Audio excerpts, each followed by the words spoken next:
So earlier we have discussed about nucleus and we discussed about the nuclear force, how strong it is and how it combines, it keeps protons and neutrons inside the nucleus against the electrostatic force of repulsion. तो इसके बारे में discussion तो हमने किया था।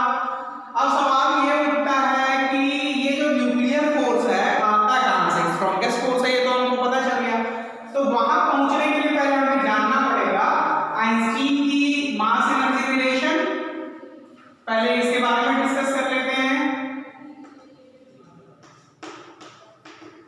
Einstein's mass energy equivalence. तो इसके बारे में थोड़ा बहुत मैंने पहले प्रूव करके रखा था कि 1 AMU अगर कंप्लीटली ट्रांसफर हो रहा है एनर्जी में तो that is equal to 931.5 mega electron volt. तो let any nuclear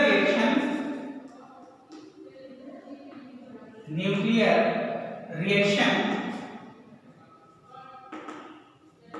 M mass is converted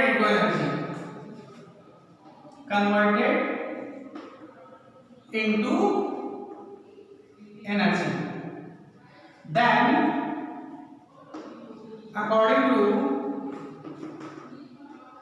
Einstein's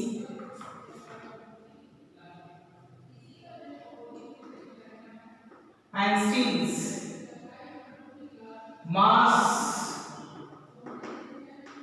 energy equivalence, E will be equal to mc square, where m is mass converted into energy,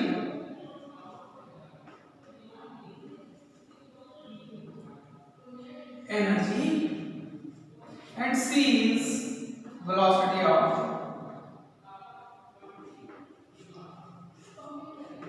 light. Actually, whatever process we have gone through nowadays, up to nowadays in our day-to-day life, either we have converted the coal into energy. You saw that majority, most of the mass of the coal is not burned out. तो बहुत ज़्यादा हिस्सा कोल का तो burn ही नहीं होता है। Second, the purest form of the nowadays, the cleanest source of the energy is what? Biofuels, या आप कह रहे हैं बायोफ्यूल्स के साथ साथ एलपीजी की बात करें तो LPG itself is a very good fuel, है ना? It burns and gives us energy. But you know that कि एलपीजी कभी कंप्लीट कंबशन नहीं होता है। You will find so much residue after burning of LPG in the form of gas, ठीक है, in vapors। तो लेकिन अगर मान लो कोई ऐसा मेथड हमारे पास हो कि जितना 1 ग्राम अगर एलपीजी हमने लिया है और उसको हम पूरी तरह से एनर्जी में कन्वर्ट कर दें तो इमेजिन करो कितनी एनर्जी हमें प्राप्त होगी। ये क्वेश्चन है, कन्वर्ट 1 ग्राम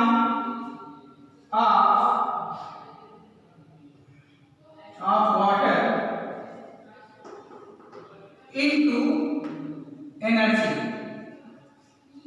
तो कैसे ये कन्वर्ट करोगे आप? यहाँ मास कितना है? 1 ग्राम यानी 1 into 10 to the power minus 3 kg and C is 3 into 10 to the power 8। Then E is equal to what? mc square, that is 1 into 10 to the power minus 3 and its square will be what? 9 into 10 to the power 16, that is equal to 9 into 10 to the power 13 joule। So 1 ग्राम अगर हम water को completely energy में convert करें तो 9 into 10 to the power 13 joule energy produce हो रही है। इतनी एनर्जी सफिशिएंट है गोरखपुर के आधे से ज़्यादा लोगों की एनर्जी रिक्वायरमेंट को पूरा करने के लिए।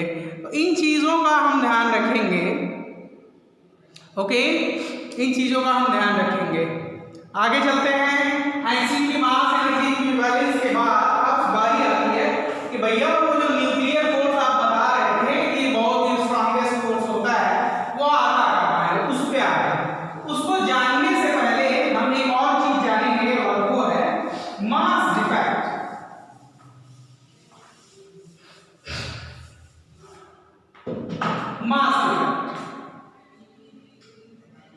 मास डिफेक्ट डिफिनीशन से पहले हम कुछ समझाते हैं आपको। मान लीजिए हमारे पास एक एटम है, एक न्यूक्लियर, एक एटम है, इसके सराउंडिंग में इलेक्ट्रॉन्स वगैरह मूव कर रहे हैं, है ना। ये इसका न्यूक्लियस है। इस न्यूक्लियस में आप जानते हो, वैसे हम आमतौर पर तो यही मानते हैं कि most of the mass 99.99% of mass is concentrated into nucleus. So हम लिख सकते हैं कि एटॉमिक मास या मास ऑफ एटम क्या होना चाहिए, mass of proton plus mass of neutron plus mass of electron ना, बट इलेक्ट्रॉन का मास बहुत कम होता है, so it can be neglected. Atom mass of atom is equal to mass of nearly equal to mass of nucleus, ये लिख सकते हैं।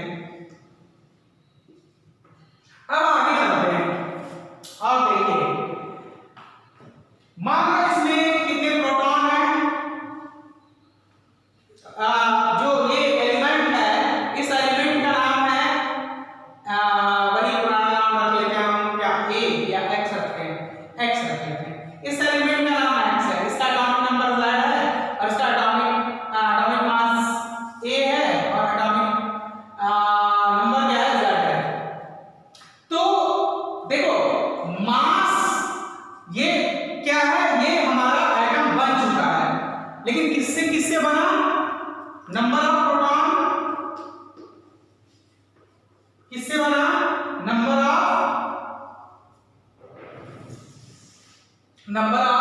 प्रोटॉन। नंबर ऑफ प्रोटॉन हमें पता है कितना होगा, z, and number of neutron, जाहिर सी बात है कि आपने निकाल रखा है z माइनस z, इसी से मिलके बना है। इसका मतलब इसका मास प्लस इसका मास जोड़ दे तो इसके बराबर आना चाहिए ना। चलिए देखते हैं। नाउ ये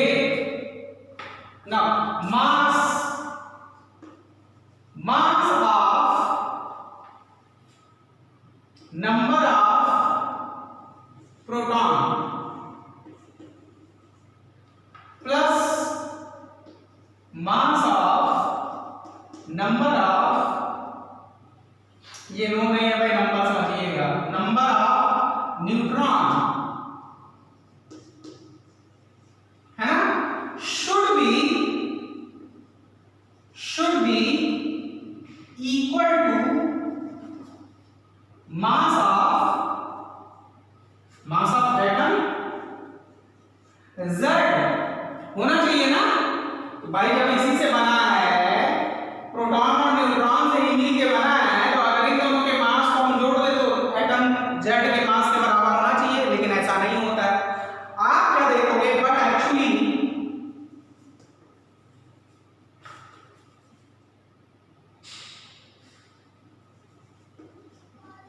ऑन प्रैक्टिकल ऑब्जर्वेशन,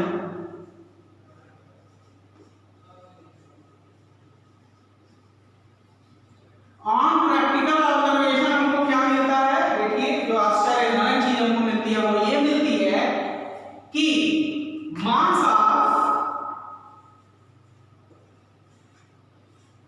z यानी proton, mass of proton plus mass of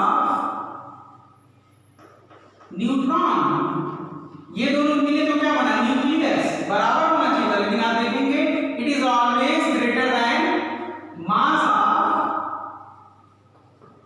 nucleus x। अर्थात देखिए इतना बड़ा एनोमली हमारे सामने आ गया कि साहब हमने जो एटम बनाया है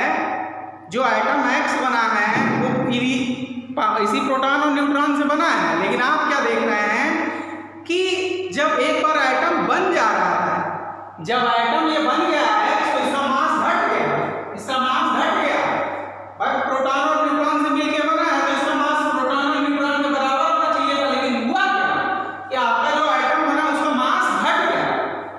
तो घटा क्यों, सवाल का यही मास डिफेक्ट है। मास डिफेक्ट क्या है? The difference in the mass of the atom and the mass of the nuclides, यानी mass of the proton and neutron. तो आप देखेंगे हमेशा आपको मास डिफेक्ट मिलेगा। यहां तक आपको समझ में आ गया। अब हम निकालेंगे इसके ऊपर मास डिफेक्ट। यहां तक आपने लिखा, सबसे पहले शुरुआत यहां से की, यहां फिर यहां आए, उसके बाद हम मास डिफेक्ट पे आते हैं। तो मास डिफेक्ट जो है वो कैसे निकलेगा? मास डिफेक्ट जिसको डेल्टा एम से रिप्रेजेंट करते हैं, it is equal to difference in mass of atom, mass of proton, mass of total number of proton. इधर पे डालते हैं, ये सब नोट ही कर चुके होंगे। प्रोटॉन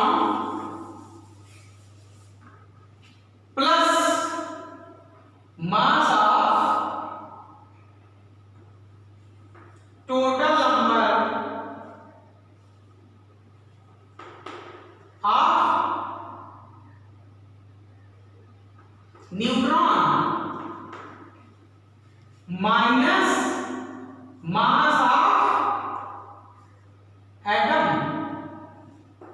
समझ में आया आप लोगों को? अभी मैं जाता हूं मैं और आगे की तरफ। तो इसको कहते हैं mass defect.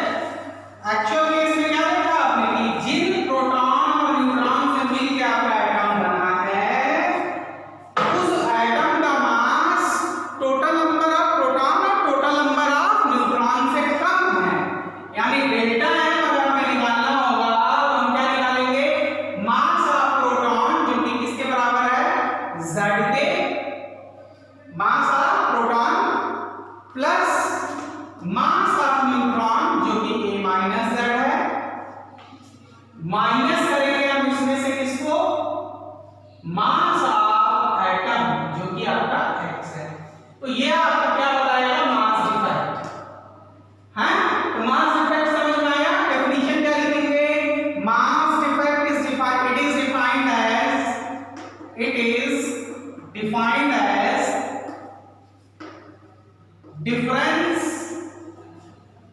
difference of mass of nuclides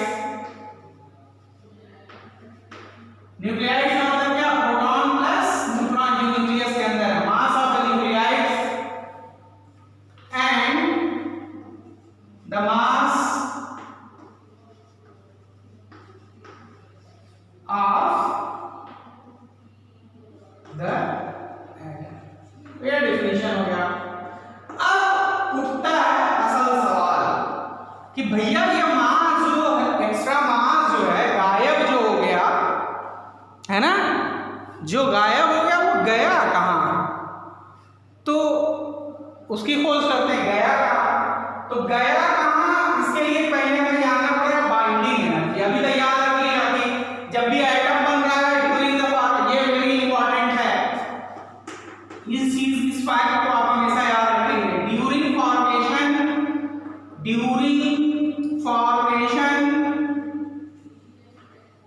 of any atom, some mass is lost. This is known as, and it is mass defect. यही मास डिफेक्ट है। यहाँ ये चीज हमको बहुत ध्यान से याद रखना है क्योंकि आगे इसी की जरूरत पड़नी है। अब आगे हम पढ़ेंगे बाइंडिंग एनर्जी के बारे में, क्या होता है बाइंडिंग एनर्जी। उसको कई तरीके से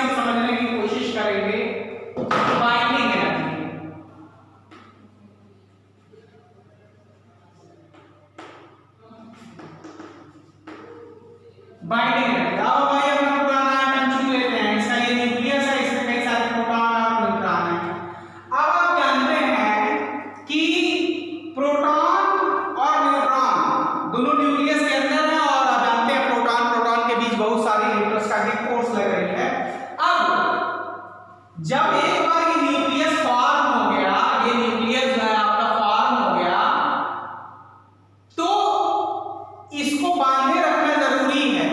इन न्यूक्लियाइड्स को यानी प्रोटॉन और न्यूट्रॉन को न्यूक्लियस के अंदर बांधे रखना जरूरी है। और ऐसा करने के लिए किस चीज की जरूरत पड़ेगी? एनर्जी की। तो सोचिए कि whether you believe on God or not, that's immaterial, कि ये नेचर जो है कितने शानदार तरीके से डेवलप हुई है कि इन्हीं प्रोटॉन और न्यूट्रॉन को कंबाइन करा के इसने क्या बनाया? आपका न्यूक्लियस प्रूफ एटम बनाया। और इसी न्यूट्रॉन और प्रोटॉन के मास डिफेक्ट से, आपको पता है जब एटम बनेगा तो जो इस एटम का जो मास होगा यानी न्यूक्लियस का जो मास होगा वो प्रोटॉन और न्यूट्रॉन से कम होगा। तो जो एक्स्ट्रा मास यानी जो डेल्टा मास जो है that converted into energy according to Einstein's mass energy relation. तो delta M converted into energy, और वो एनर्जी जो है ही बाइंड्स दीज न्यूक्लियाइड्स यानी proton and neutron inside the nucleus. तो देखो एक तरीका तो वो वाला है कि what is binding energy? The energy, किसी चीज की डिफिनेशन लिखनी हो, एनर्जी नापना हो तो कैसे नाप सकते हैं? उस एनर्जी को खत्म करने में जितनी एनर्जी लगेगी वही एनर्जी को होगा। ये बाइंडिंग एनर्जी क्या है? दोनों को बाइंड करने में जो एनर्जी लगेगी उसी को बाइंडिंग एनर्जी कह रहे हैं। अगर नापना होगा तो कैसे नापेंगे? इन दोनों को तोड़ने में जितनी एनर्जी खर्च होगी, जो बाइंडिंग एनर्जी न्यूक्लियस के अंदर काम कर रहा है उसको तोड़ने में जितनी एनर्जी खर्च होगी उसी को हम क्या कहेंगे? Binding energy. तो पहले डेफिनेशन तो ये है कि the energy required to separate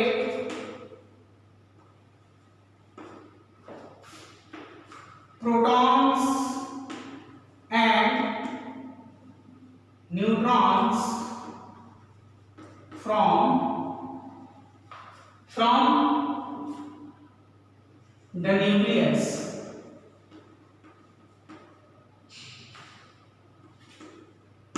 ठीक है? और the energy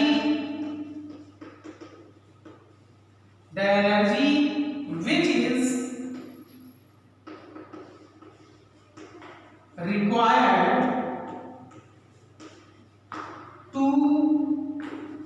bind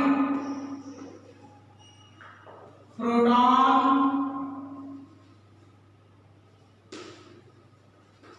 and neutrons inside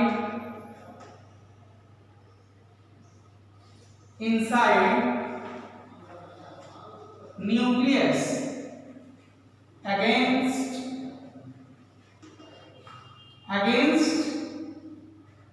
electric force of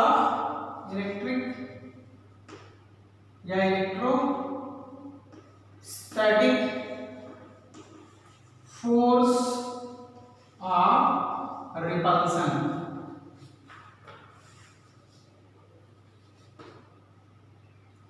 repulsion।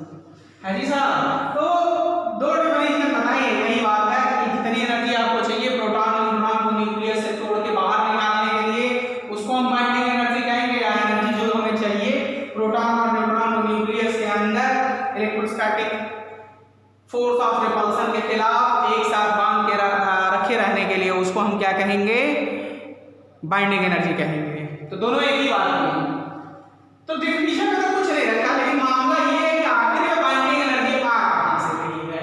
अब हम इसी पे देखिए, याद रखिएगा, अब क्योंकि रेडियो एक्टिविटी आपके कोर्स में नहीं है तो एक न्यूमेरिकल इससे आने की संभावना बनती है और आएगा इस बार, और वो होगा बाइंडिंग एनर्जी निकालना।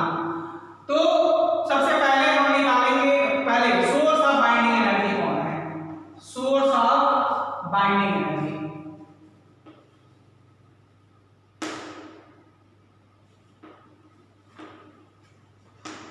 तो इसका रीजन लिखेंगे during the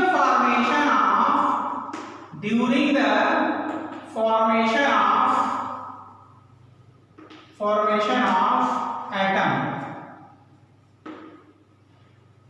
some mass is lost,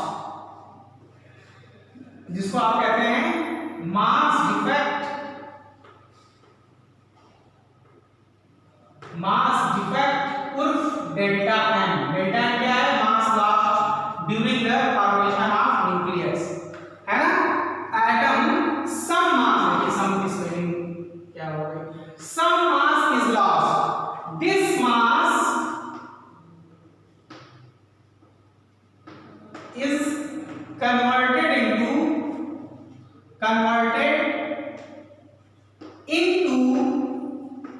energy, है ना। अकॉर्डिंग टू वो वाला रिलेशन हमारे जो साहब थे, कौन सा वाला साहब? mc delta mc square, this mass is converted into energy, इस तरीके से। And now it is known as, अब इसको किस नाम से जाना जाएगा? Binding energy,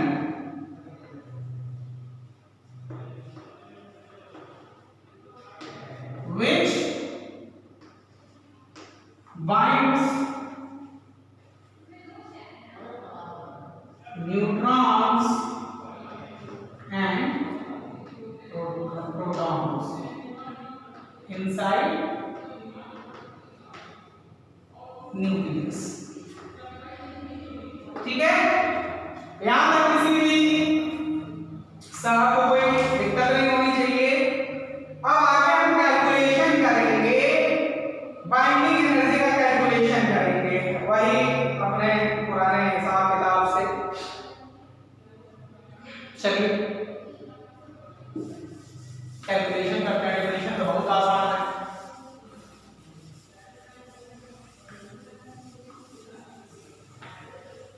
calculation of binding energy,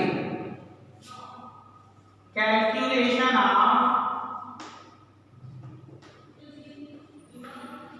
इसको दो पार्ट में डिवाइड कर देते हैं ताकि एक ही साथ हो जाए। Calculation of binding energy,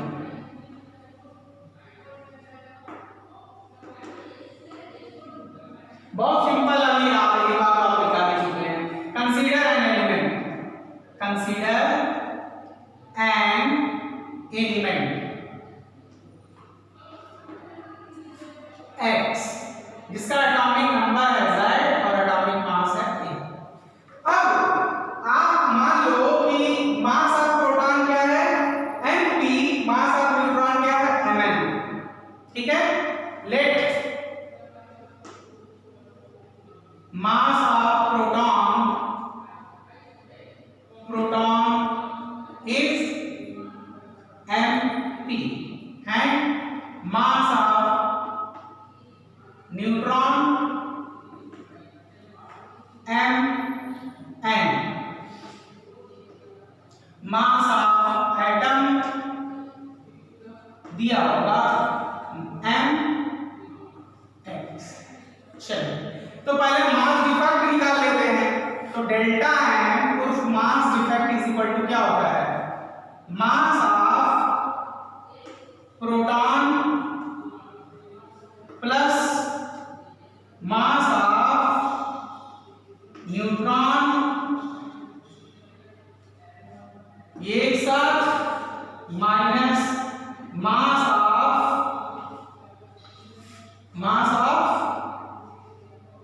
atom, ये मास डिफेक्ट हो जाएगा। चलिए निकाल के देखते हैं।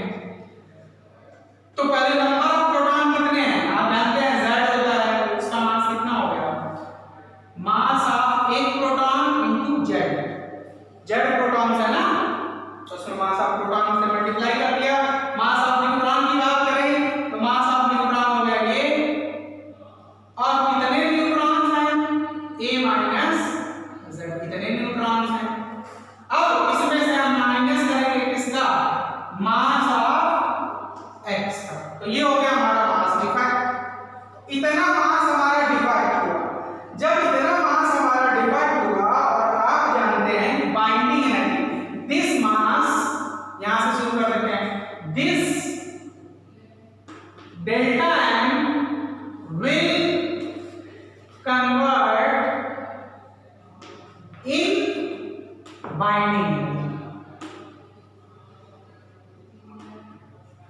Energy.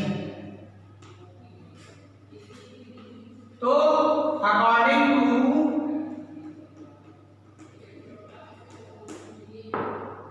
Einstein mass energy relation,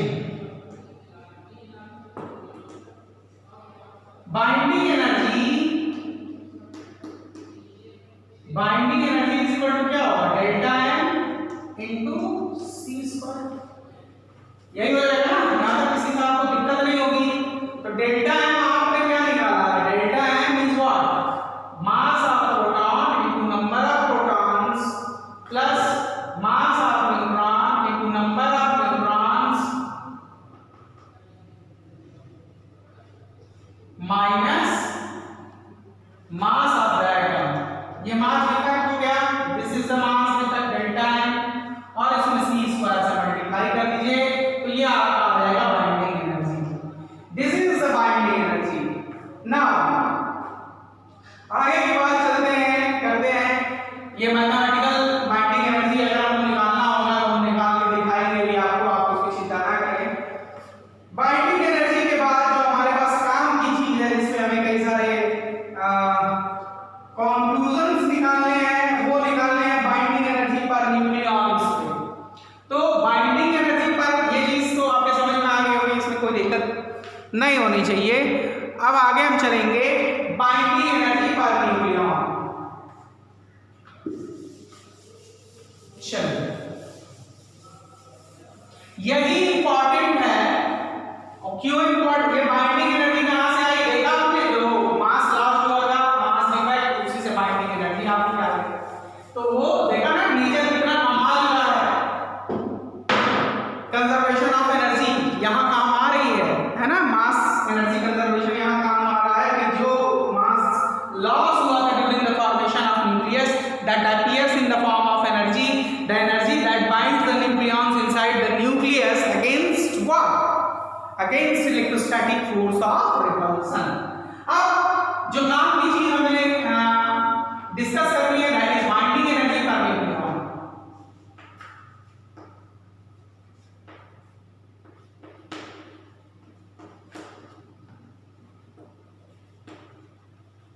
nucleon, binding energy per nucleon. Nucleon का मतलब जो न्यूक्लियस के अंदर रह रहे हैं, न्यूक्लियाइड्स यानी न्यूट्रॉन्स एंड प्रोटॉन्स। तो बाइंडिंग एनर्जी पर न्यूक्लियॉन का मतलब होता है it is total binding energy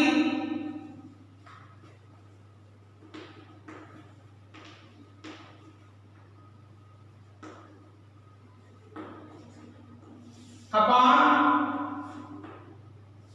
total number of proton plus total number of neutron. यही ना, कुल मिला के हम कहेंगे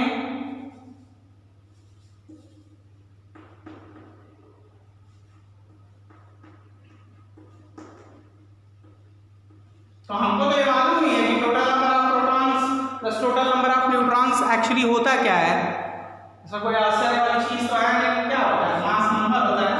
तो total binding energy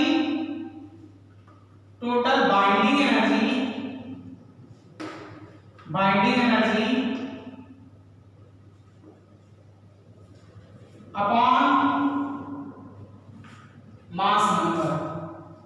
mass number of nucleus या एटम से कर लेते हैं, है जी।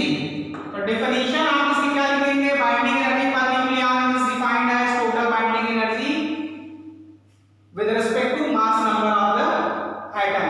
तो ये खुद लिख लीजिएगा, डेफिनेशन लिखवाने की क्या जरूरत है। अब इसकी इंपॉर्टेंस क्या है, इंपॉर्टेंस देखो, किसी एटम की बाइंडिंग एनर्जी अगर कम है तो वो न्यूक्लियस कैसा होगा, एटम कैसा होगा, कमजोर होगा। यानी हर एक nucleus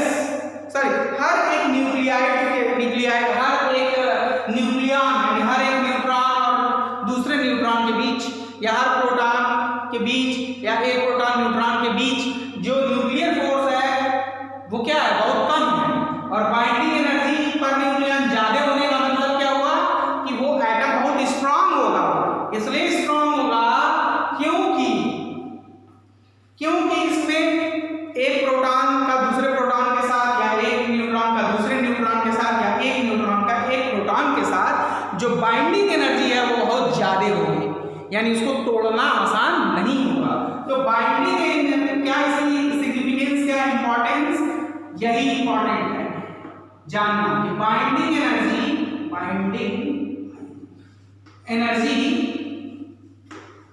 per nucleon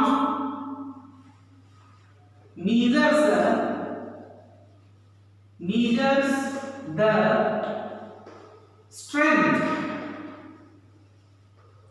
strength of the nucleus। ठीक है, पहला आई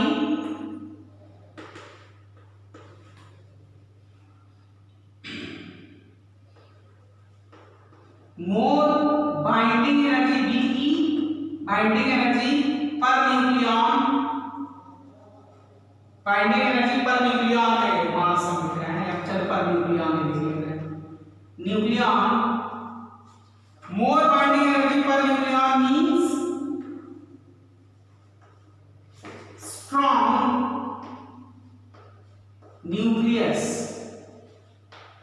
अब न्यूक्लियस अगर स्ट्रॉन्ग है तो इसका मतलब आई एटम, ठीक है, एंड वाइस वर्सा। अर्थात अगर बाइंडिंग एनर्जी क्या हुई, कम हुई, more binding energy means strong nucleus direct, vice versa and vice versa मतलब less binding energy means less strong, means strong nucleus, less strong nucleus या वीक न्यूक्लियस। समझ में आया? तो ये इसकी इंपॉर्टेंस है। तो इसके बाद हम सबसे इंपॉर्टेंट ग्राफ पढ़ेंगे इस चैप्टर का, और ये जान लीजिएगा कि वो ग्राफ इस बार आने वाला है, इसलिए उस ग्राफ में कोई कोताही नहीं बरतेगा। चलिए, थैंक यू।